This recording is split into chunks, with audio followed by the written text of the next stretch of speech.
हमारे साथ में मौजूद हैं दीपमाला पांडे, शिक्षक हैं ये। और आज मन की बात कार्यक्रम में प्रधानमंत्री नरेंद्र मोदी जी ने दीपमाला पांडे का जिक्र किया है, क्योंकि ये मेन स्ट्रीम बच्चों के साथ में दिव्यांग बच्चों को एजुकेशन दे रही हैं। और वन टीचर वन कॉल इन्होंने एक प्रोग्राम चला रखा है, जिसके तहत अब तक करीब 350 जो शिक्षक हैं वो इनके साथ जुड़ चुके हैं। और लगातार अब मेन स्ट्रीम बच्चों के साथ में दिव्यांग बच्चे भी पढ़ाई कर रहे हैं, जिससे उन बच्चों में एक अलग सी प्रतिभा देखने को मिल रही है। हमारे साथ में दीपमाला पांडे जी हैं, उनसे बात करते हैं। आपका स्वागत है। और जिस तरीके से आज प्रधानमंत्री जी ने आपका नाम लिया है, क्या कहेंगी? जी, ये मेरे लिए और मेरे साथ जुड़े हुए जितने भी one teacher one call movement के हमारे साथी शिक्षक हैं, सबके लिए बहुत ही गौरव का क्षण है। इसके साथ ही साथ हमारे विभाग के लिए और पूरे बेसिक शिक्षा के लिए बहुत ही गौरव का क्षण है कि हमारे माननीय प्रधानमंत्री जी ने हमारे काम की सराहना की है और हमें अप्रिशिएट किया है। जी, किस तरीक़े का कार्यक्रम चलाते हैं आप, जो बच्चों को कैसे मोटिवेट करती हैं? और मेन स्ट्रीम बच्चों के साथ में कई प्रकार की प्रॉब्लम्स भी फेस करनी होती होंगी आपको। जी, ये मोटिवेशनल प्रोग्राम जो है वो दिव्यांग बच्चों को लेकर के है कि हम दिव्यांग बच्चों को अपने मेन स्ट्रीम बच्चों के साथ किस तरीके से जोड़ें और किस तरीके से उन बच्चों को सोसाइटी में रहने के लिए काबिल बनाएं कि सामान्य बच्चे और दिव्यांग बच्चे दोनों एक दूसरे का सहयोग करते हुए किस तरीके से आगे बढ़ सकते हैं और अपनी अपनी क्षमताओं के अनुसार किस तरीके से सीख सकते हैं। तो इसी को लेके ये कार्यक्रम है मेरा वन टीचर वन कॉल। जब बच्चे जो दिव्यांग बच्चे मेन स्ट्रीम बच्चों के साथ में पढ़ाई कर रहे हैं, तो उनका कैसा रिस्पांस देखने को मिल रहा है? उनकी प्रतिभा के बारे में बताएं। जो दिव्यांग बच्चे हैं वो एक सभी का माइंड सेट होता है कि वो कुछ नहीं कर सकते हैं या इनकी कुछ लिमिटेशंस हैं, अपनी लिमिटेशन के अकॉर्डिंग ही वो उतना ही कर सकते हैं, पर ऐसा नहीं है। मैंने ये देखा है, मेरे अनुभव है, इसके साथ ही साथ मेरे जो साथी शिक्षक साथ में जुड़े हुए हैं उनके भी ये अनुभव है कि दिव्यांग बच्चे जो होते हैं वो भी हमारे नॉर्मल बच्चों को बहुत कुछ सिखाते हैं और जो नॉर्मल बच्चे होते हैं वो भी इन बच्चों को काफ़ी कुछ सिखा सकते हैं। तो दोनों एक दूसरे को जब भी पढ़ाई करते हैं, एक क्लासरूम में होते हैं तो कोऑपरेट करते हैं। जैसे कि एक बच्चा है, उसको सेरेब्रल पैल्सी की प्रॉब्लम है, तो उसका स्पीच क्लियर नहीं है और उसके हैंड्स जो हाथ का कोऑर्डिनेशन है वो इतना अच्छा नहीं है, लेकिन ओरल्स वो बहुत अच्छे कर लेता है। तो जब वो ओरल्स करता है तो वो और भी जो हमारे बच्चे हैं वो उनको भी ओरल्स कराता है। लेकिन अगर उसकी कॉपी पैक करनी है, बुक पैक करना है या बैग पैक करना है या उसको बैग हैंग करना है, तो जो उसके फ्रेंड्स हैं वो उसकी उसमें हेल्प करते हैं। तो दोनों ही एक दूसरे को हेल्प करते हैं और उन्हें पता भी नहीं होता कि वो एक इतना बेटर सोसाइटी बना रहे हैं कि आगे चल के सब एक दूसरे के साथ इस तरीके से जुड़ करके चलेंगे और सीखेंगे। क्या कभी आपने सोचा था कि प्रधानमंत्री जी मन की बात कार्यक्रम में आपके कार्यक्रम का जिक्र करेंगे? आपकी जो योजना है, जिस तरीके से आप बच्चों को मोटिवेट कर रही हैं।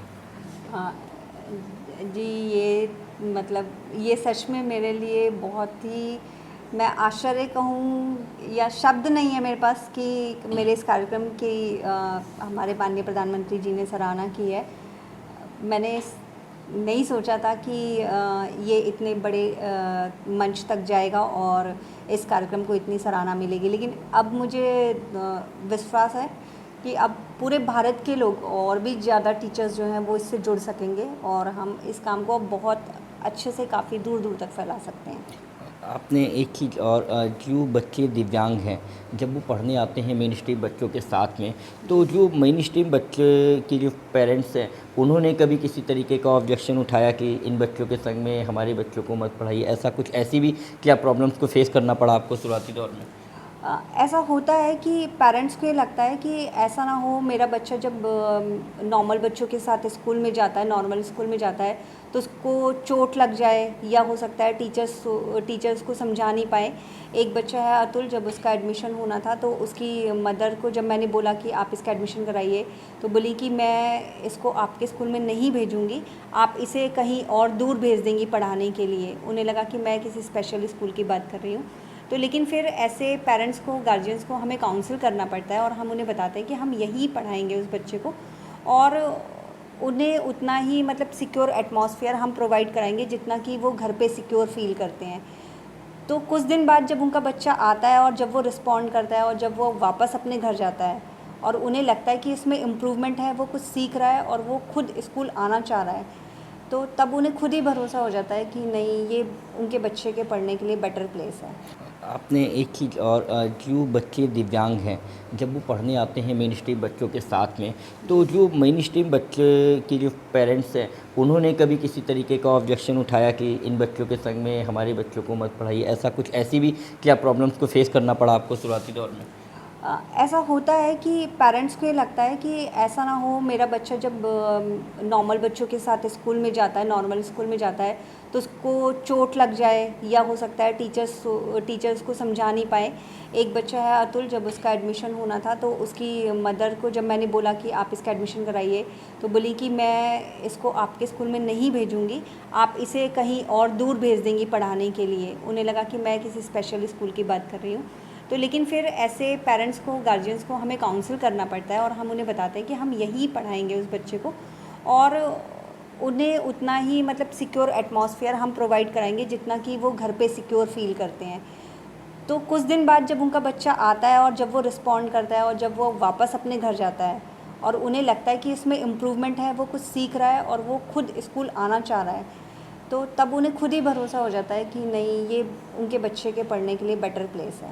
दीपमाला जी, एक चीज़ और बताइए कि जो बच्चे हैं, दिव्यांग बच्चे होते हैं, उनके लिए स्पेशल स्कूल लिमिटेड होते हैं। ख़ास तौर से देखा जाए तो वो शहरों में होते हैं। ग्रामीण क्षेत्र के जो बच्चे हैं, इसी वजह से जो दिव्यांग बच्चे हैं वो पढ़ाई नहीं कर पाते, उनकी पढ़ाई पूरी नहीं हो पाती। लेकिन आपका जो अभियान है उससे एक चीज़ ये सार्थक होती है कि जो आस पड़ोस के जो बच्चे हैं, अब उन्हीं स्कूलों में जब नॉर्मल बच्चे जिनमें पढ़ते हैं उन्हीं में दिव्यांग पढ़ेंगे तो उनकी पढ़ाई भी अच्छी हो जाएगी।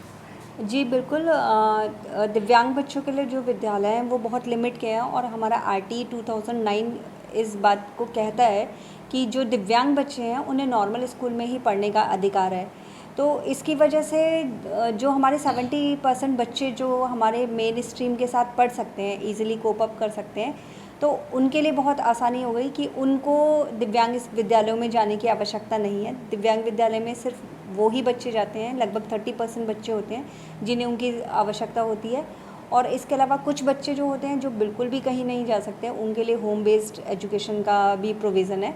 तो 70% जो बच्चे हैं उनको काफ़ी लाभ मिला है इससे कि वो हमारे नॉर्मल स्कूल्स में आ रहे हैं और सीख रहे हैं।